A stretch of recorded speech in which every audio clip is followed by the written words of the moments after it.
Welcome to the Steel City. Is everybody ready to go? Let's proclaim the greatest radio show. Welcome, fans, to our Bucco update here on the spread. I'm your host, Jim Sella, here with Jay Dash. Dash tells me that the Bucco offense is starting to heat up, but I don't know. I don't know if I'm seeing the same thing as he is. We're going to let you guys know what the scoop is. Well, listen, the last time we talked was the end of that St. Louis series, correct? I believe it. Where they got swept in those 3 2-1 losses. Since then, they're 6-5. That makes them 6-7 without starting Marte to this point. But they played 11 games since that St. Louis series, and they scored 56 runs. That's just over 5 runs per game. Now, that's something that they're not even going to be able to sustain. No team, really, maybe 1 or 2 teams sustain that over a full season. So, I mean, since then, man, they're putting up runs. And if you look over the last 6 games, they scored 40 runs. That's a little under 7 runs per game. Obviously, that's unsustainable as well. But they are scoring runs right now. And on top of missing Kang to start the season and losing Marte due to the suspension, David Freese went down with an injury, went to the DL. Adam Frazier went down with an injury right after we did that last segment and went to the DL. And Francisco Cervelli was injured as well, although he is still on the roster. He did not go on a DL. And they brought in people like Jose Osuna, Gifton Gope, Elias Diaz, one of the top prospect catchers in baseball right now, and Phil Gosselin has been getting some playing time as well. Now, Gosselin's getting hammered on social media. Well, I mean, we said it at the beginning of the season, man. Gosselin is not a good baseball player necessarily. I thought he was a guy they brought in just in case Alan Hansen really didn't work out or whatever. But with all these injuries and everything, I mean, he's a guy that has to start getting a little bit of playing time here and there. Unfortunately, I do not like this guy. And since Gifton Gope came up, this is a guy that has an excellent glove, one of the best, if not the best defender in the entire Pirates organization, but he's lacking with his bat. But if you look, since he came up, man, he's 5 for 11 with 4 walks. He's hitting .455 with a 600 on-base percentage. Now, he's not going to be able to keep that up, obviously, and his bat will probably start to slow down drastically eventually. But at this point, man, I put him in the game at second base, and I keep playing him until a couple of these guys get healthy because I mean, his bat's working right now. He has good plate discipline at least. He's always been able to take the walk at least. So I like what I see out of him and Gope. And with the way their defense has been struggling on the field, especially at second base, I give Ngope the go, and they're not doing that. And that's one thing that I have a problem with Hurdle this season is he's just not playing his best 9 ever. And he's always done things like this in the past, we mentioned before. But this season, I mean, it's getting bad, man. Like, he just will not put out his best 9 players. And when you're missing so many players, I mean, you got to put them out there to give your team the best shot to win. And they are keeping their head above water right now. And this offense is getting hot. And it's mainly Josh Harrison that's doing all the offense right now. This guy is on a tear. And right now he's hitting .310 with a .384 on base. Already has 5 home runs. That's more than he hit last year and the year before. So this guy's on a tear, and Josh Bell is the other one. Now he's 0 for 8 in this Cincinnati series through the first 2 games, but he went on a 10, 11, 12 game streak where he was hitting well over 300, and he hit 4 home runs during that time as well. So those 2 guys alone have helped spring this offense and turn it around. But really, it's everyone. There's a little bit of everyone doing something for this offense right now and helping them score runs. And the reason why they are still right in this division, obviously, it's so early. I mean, you don't know what's going to happen in this division yet. But right now, this is the closest division in baseball. You got the Cubs at the top at 14-12, and the Pirates are 12-14 at the bottom. So everybody is right there right now. And the offense is starting to go, and they're getting Adam Frazier back here. Either it could be as early as tomorrow, I believe, or the next day. I think he is coming back. David Freese should be coming back soon. So they got a lot of A lot of good things happening right now. Now, again, they're not going to be able to keep up a 7-run per game average or anything, but if they can just keep this going a little bit longer, stay in this division until you get Kang or Marte back, I mean, that's when this team could really take off. Has Harrison been playing more third base? I've been seeing some people mention it on Facebook. Yeah, with David Freese on the DL, Josh Harrison has been playing third base, and he looks a lot better at third base than he does at second base. Although when Freese comes back, it's going to be hard to do anything but move Josh Harrison back to second base. Although you could give David Freese a chance at second base and just keep Josh Harrison at third, because David Freese has played a couple games at second base in the past. What about trying, and I hesitate saying this because I know there's a lot of injuries, so depth is, I don't know if I want to say issue, but starting to become a concern. So is it possible to move Harrison back to that super utility guy that he was a few years back when he was receiving some MVP votes, but still maintain a good enough starting lineup? Because it seems like, Harrison does play better over at third base. The bat's going a little bit better than it has, in recent past. I'm not saying that he was garbage last year, but it wasn't up to that, first year or whatever when he first broke out. So is there any way that they could kind of move it back to that, try to get him back in there, A, infuse some offense, and B, just some energy? They don't look like they're having fun like they were 2-3 years ago.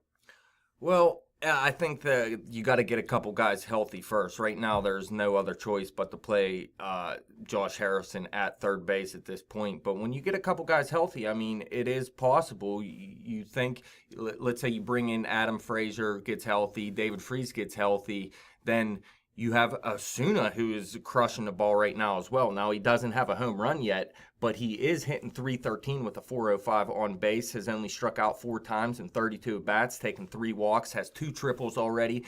Now, he's not that great of a right fielder yet, but he's a guy you can stick out in right field. So you do have enough options. That's even without Marte and Jung-Ho Kang coming back. You could make it where Harrison starts every day, a day in right field, a day at second base, a day at third base, and still have solid hitters in your lineup each day. So, yeah, I could see it happening for sure. But the way Josh Harrison is playing right now, you cannot take him out of the lineup. You have to play him. And I'm batting him first. I'm done with him batting 8th or whatever. Even when Adam Frazier comes back, Adam Frazier looks like a pretty good number 1 hitter, but I'd rather bat him 8th in the lineup and keep Josh Harrison at number 1. You got to keep this guy at the top of the lineup. Is there enough small ball to go around to keep this offense going? Because their defense is horrendous. The pitching is definitely improved over last year. Last year, the pitching was bad, but the offense was good for the majority of the year. I know, it's spots or whatever, they might have played well, but overall, for the Pirates last year. This year, the pitching's on point. The offense has struggled early, and the defense has just been bad the whole time. Yeah, well, that's why I want Gift and Gope playing right now. But there really hasn't been one guy that really has been terrible defensively. It's been everybody just a tiny bit here and there. And I think over time that's going to get better, especially when guys start to get healthy and you get Marte back, obviously. And if you can get Kang back, the defense is going to get a little bit better. But what was your original question about this? Can the small ball hold up through the course of the whole season? Is that enough offense for the Pirates?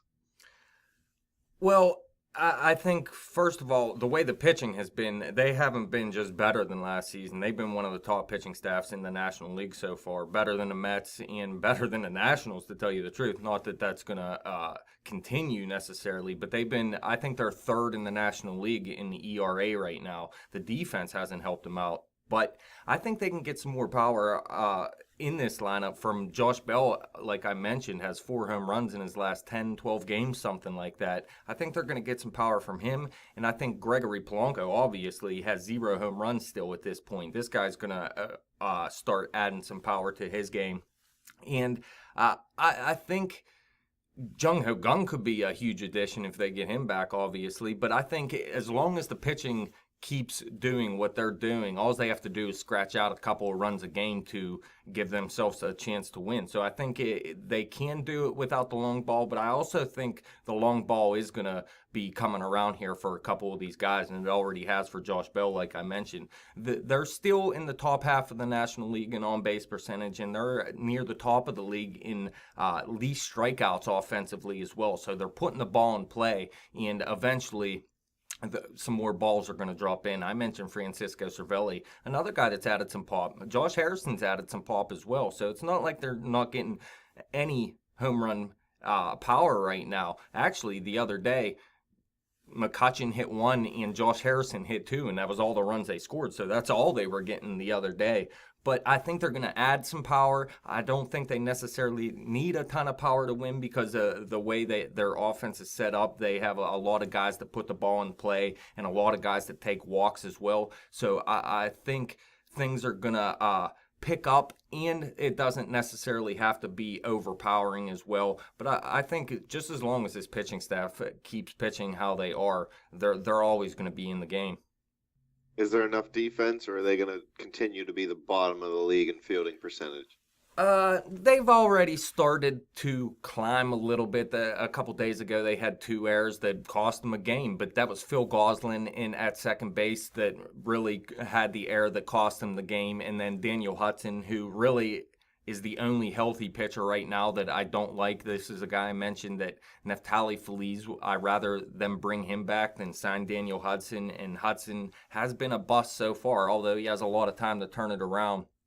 But obviously, once you get Starling Marte back, that's an instant upgrade defensively. And I'm telling you right now, man, Gifton Gope can play shortstop. Not that I'm mad at Jordy Mercer at this point. If you look at his offensive, I ain't mad at him. If you look at his offensive numbers, he's only hitting .213 with a .307 on base. So it doesn't look like he's having a great season right now. But when guys are in scoring position, Jordy Mercer's hitting well over 300. So his numbers are actually playing better than his average and on-base percentage show at this point. But just like last season, he hasn't been the same defensively as he was a couple years ago, where he was just he wouldn't make a mistake nearly more than 3-4 times a season. Now he kind of took a little step back. Gifton Gope, like I said, he's the best defensive player they have in this organization, maybe outside of Starling Marte, but again, he's suspended.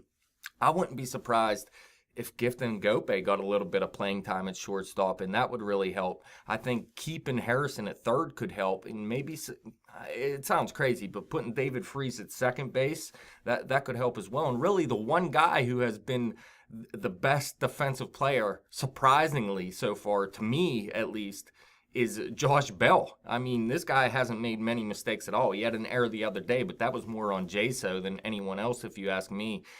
That the backup outfielders, Starling Marte killed him defensively. The backup outfielders, Adam Frazier isn't that good defensively.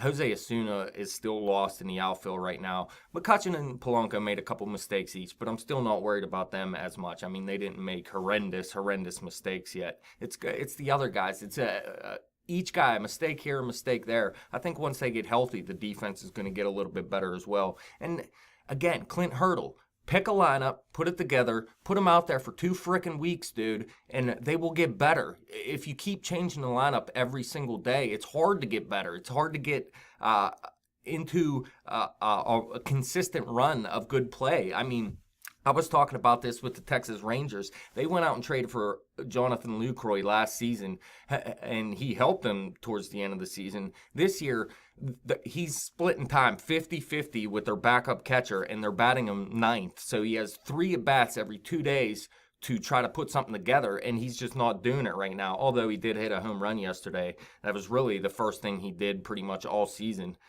It's hard to start to put something together if you're never getting consistent playing time. So if Clint Hurdle would go out there and just, it don't even have to be your best 9 players, because I don't think Ngope is one of their best 9, but he's playing well right now. Put him in there at second base, leave him in there for 2 weeks or until somebody gets healthy, and let these guys gel together a little bit, and things will pick up. You heard it here first, folks. Hurdle sucks. The Pirates are going to finish in first place. I didn't go that far on either Dash end. says it. Anything else for him, Dash? Nah, that's pretty much it, man. I think keep Josh Harrison at the top of the lineup. Josh Bell's hitting well now. Put him at number 2 every day. McCutchen at number 3 every day. Polanco's struggling. Put him at number 5 every day. Freeze at number 4. He should be coming back somewhat soon. Number 4 every day. And then fill it out from there. They got to do something. They got to put it all together in a long stretch because they're usually only doing 1 or 2 things right, and that's why their record is sub 500. Yeah, and I mean, it could be well over 500 right now if it wasn't for an error here by Gosselin, an error here by, who was it? Osuna made a huge error the one day that cost them a game. And Daniel Hudson's costing them games in the bullpen. Fans, let us know what you think on Twitter at bet_the_spread. Hit me up on Twitter at betjimthewin. Check out our Facebook page at facebook.com/betthespread. Come back to YouTube. Best baseball coverage in the business.